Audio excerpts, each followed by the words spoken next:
Assalamualaikum warahmatullahi wabarakatuh. Perkenalkan, nama saya Siti Herunisya dari kelas B angkatan 2021 dengan NIM 21040450238. Pada video kali ini saya akan memaparkan 5 materi, di mana materi yang pertama itu berjudul mengapa dan bagaimana pendidikan agama Islam diajarkan di perguruan tinggi. Materi yang kedua, bagaimana manusia bertuhan. Materi yang ketiga, bagaimana agama menjamin kebahagiaan. Materi yang keempat, mengintegrasikan iman, Islam, dan ihsan dalam membentuk insan kamil. Yang kelima, bagaimana membangun paradigma Qur'ani. Nah, materi yang pertama berjudul mengapa dan bagaimana pendidikan agama Islam diajarkan di perguruan tinggi. Bagian pertama, konsep dan cara pembelajaran pendidikan agama Islam di perguruan tinggi. Tujuan diberikannya pendidikan agama Islam di perguruan tinggi menurut Konsorsium Ilmu Agama adalah membantu terbinanya sarjana beragama yang beriman dan bertakwa kepada Tuhan Yang Maha Esa, berbudi pekerti luhur, berpikir filosofis, bersikap rasional dan dinamis, berpandangan luas dalam kerjasama antar umat beragama dalam rangka pengembangan dan pemanfaatan ilmu dan teknologi serta seni untuk kepentingan nasional. Dari rumusan tersebut, untuk mengisi keimanan, ibadah, dan akhlak yang mampu menjadi sumber pendorong perkembangan iptek, ini dilakukan demi profesi yang harus dikuasai mahasiswa dalam rangka menunaikan tanggung jawabnya terhadap pembangunan. Nah, dalam konteks ini, pendidikan agama ini membentuk mahasiswa agar menciptakan kebaikan baik dirinya maupun untuk masyarakatnya, baik berkaitan dengan aspek ibadah maupun muamalah, baik urusan pribadi maupun urusan publik. Selain itu, pribadi yang saleh membentuk calon agama masyarakat yang berbudi luhur dan mencetak calon-calon pemimpin yang memiliki kepribadian yang penuh tauladan. Nah, pembahasan bagian kedua yaitu alasan mengapa dan bagaimana pendidikan agama Islam diajarkan di perguruan tinggi. Pro kontra tentang perlu atau tidak perlunya pendidikan agama Islam diajarkan di perguruan tinggi mungkin hingga sekarang masih terjadi. Pertanyaan utama yang perlu diajukan, apa alasan pendidikan agama Islam diajarkan di perguruan tinggi? Dan bagi orang-orang yang tidak setuju pertanyaan yang diajukan, apa alasan pendidikan agama Islam tidak perlu diajarkan di perguruan tinggi? Di antara kedua pendapat ini, pendapat manakah yang benar dan pendapat mana pula yang memperoleh dukungan kuat dari masyarakat dan tokoh-tokoh pendidikan di Indonesia? Tujuan khusus mata kuliah pendidikan agama Islam di perguruan tinggi umum adalah membentuk manusia bertakwa, yaitu manusia yang patuh dan taat kepada Allah Subhanahu wa taala dalam menjalankan ibadah dengan menekankan pembinaan kepribadian muslim, yakni pembinaan akhlakul karimah. Yang kedua, melahirkan agamawan yang berilmu dan bukan ilmuwan dalam bidang agama. Artinya, yang menjadi titik tekan pendidikan agama Islam adalah pelaksanaan agama di kalangan calon para intelektual yang Secara ringkas, terdapat dua pandangan yang berbeda mengenai pendidikan agama Islam di perguruan tinggi. Pendapat pertama menyatakan pendidikan agama Islam perlu diajarkan di perguruan tinggi. Alasannya, negara dalam hal ini perguruan tinggi wajib menjaga keberagaman para warganya, termasuk menjaga keberagaman para mahasiswa yang sedang belajar di perguruan tinggi. Pendapat kedua menyatakan pendidikan agama Islam tidak perlu diajarkan di perguruan tinggi. Alasannya, agama merupakan urusan pribadi, keluarga, dan institusi keagamaan seperti masjid, pesantren, dan organisasi keagamaan. Negara tidak perlu ikut campur dalam urusan agama. Di luar perbedaan pandangan tersebut, terdapat pertanyaan. Secara psikologis, manusia itu makhluk teogenetis yang teis atau makhluk bertuhan, ataukah ateis tidak bertuhan. Realitasnya ada manusia yang teis dan ada juga manusia yang ateis. Ateis dan setengah teis ateis. Realitas juga menunjukkan bahwa masing-masing kelompok saling mencoba mempengaruhi kelompok yang lain. Kelompok teis menganjurkan dan mengajak agar manusia menyembah dan mentaati Tuhan.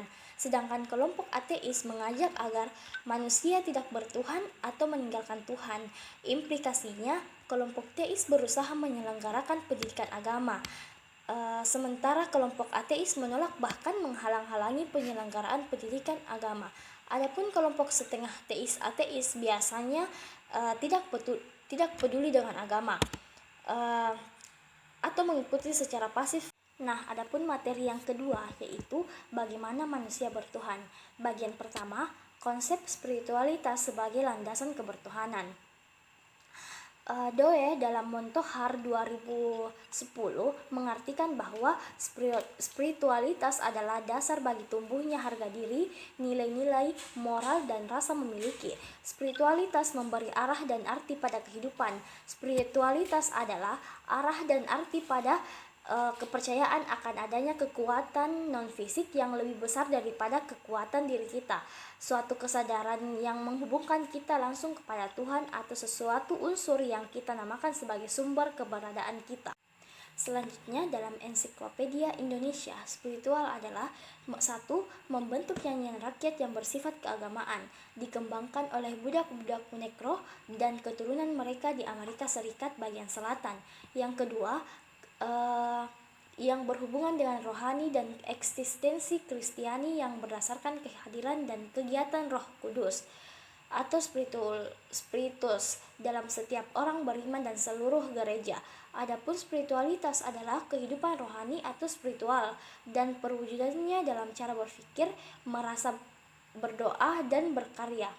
Memang spiritualitas memiliki ruang lingkup dan pengertian yang luas. Aliyah B. Purwakania Hasan 2006 mengungkapkan bahwa hasil penelitian Marshoff dan Nikkei tentang sejumlah kata kunci yang mengacu kepada pengertian spiritualitas, yakni makna atau meaning, nilai atau values, transendensi atau transendisi, bersambungan atau connecting, dan menjadi atau becoming. Memang tampaknya pengertian spiritualitas merangkum sisi-sisi kehidupan rohaniah dalam dimensi yang cukup luas. Secara garis besar, spiritualitas merupakan kehidupan rohani atau spiritual dan perwujudannya dalam cara berpikir, merasa, berdoa, dan berkarya.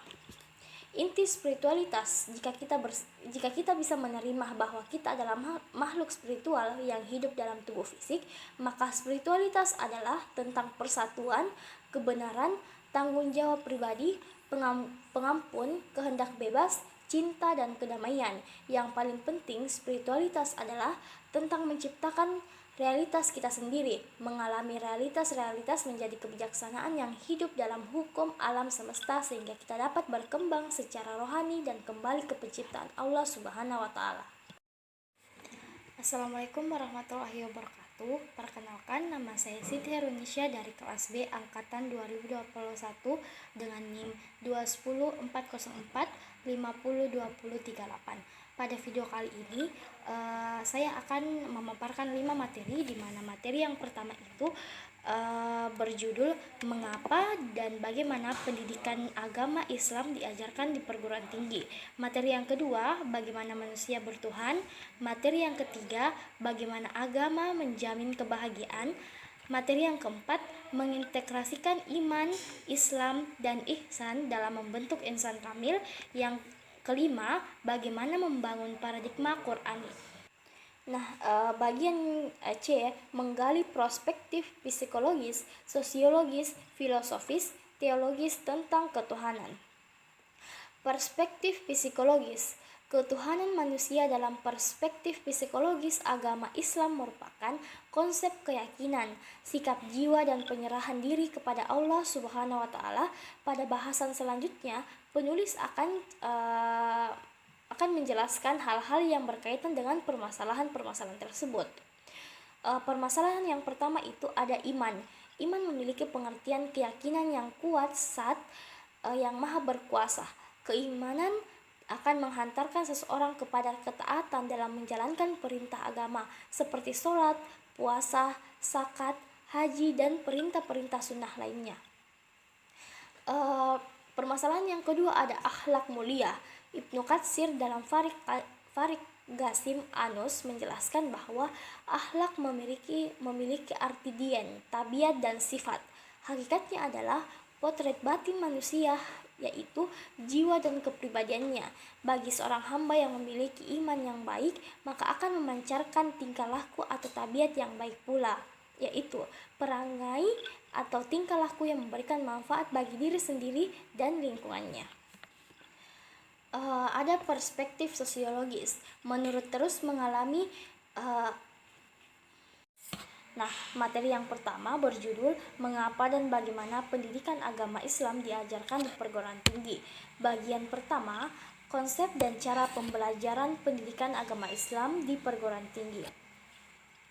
Tujuan diberikannya pendidikan agama Islam di perguruan tinggi menurut Konsorsium Ilmu Agama adalah membantu terbinanya sarjana beragama yang beriman dan bertakwa kepada Tuhan Yang Maha Esa, berbudi pekerti luhur, berpikir filosofis, bersikap rasional dan dinamis, berpandangan luas dalam kerjasama antar umat beragama dalam rangka pengembangan dan pemanfaatan ilmu dan teknologi serta seni untuk kepentingan nasional. Dari rumusan tersebut, untuk mengisi keimanan, ibadah, dan akhlak yang mampu menjadi sumber pendorong perkembangan iptek, ini dilakukan demi profesi yang harus dikuasai mahasiswa dalam rangka menunaikan tanggung jawabnya terhadap pembangunan. Nah, dalam konteks ini, pendidikan agama ini membentuk mahasiswa agar menciptakan kebaikan baik dirinya maupun untuk masyarakatnya, baik berkaitan dengan aspek ibadah maupun muamalah, baik urusan pribadi maupun urusan publik. Selain itu, pribadi yang saleh membentuk calon agama masyarakat yang berbudi luhur dan mencetak calon-calon pemimpin yang memiliki kepribadian yang penuh tauladan. Pembahasan bagian kedua yaitu alasan mengapa dan bagaimana pendidikan agama Islam diajarkan di perguruan tinggi. Pro kontra tentang perlu atau tidak perlunya pendidikan agama Islam diajarkan di perguruan tinggi mungkin hingga sekarang masih terjadi. Pertanyaan utama yang perlu diajukan, apa alasan pendidikan agama Islam diajarkan di perguruan tinggi? Dan bagi orang-orang yang tidak setuju pertanyaan yang diajukan, apa alasan pendidikan agama Islam tidak perlu diajarkan di perguruan tinggi? Di antara kedua pendapat ini, pendapat manakah yang benar dan pendapat mana pula yang memperoleh dukungan kuat dari masyarakat dan tokoh-tokoh pendidikan di Indonesia? Tujuan khusus mata kuliah pendidikan agama Islam di perguruan tinggi umum adalah membentuk manusia bertakwa, yaitu manusia yang patuh dan taat kepada Allah Subhanahu wa taala dalam menjalankan ibadah dengan menekankan pembinaan kepribadian muslim, yakni pembinaan akhlakul karimah. Yang kedua, melahirkan agamawan yang berilmu dan bukan ilmuwan dalam bidang agama. Artinya, yang menjadi titik tekan pendidikan agama Islam adalah pelaksanaan agama di kalangan calon para intelektual yang ditujukan dengan itulah yang sempat saya paparkan pada pemenuhan nilai UTS pada kali ini. Kurang dan lebihnya mohon dimaafkan. Wabillahi taufiq wal hidayah. Wassalamualaikum warahmatullahi wabarakatuh.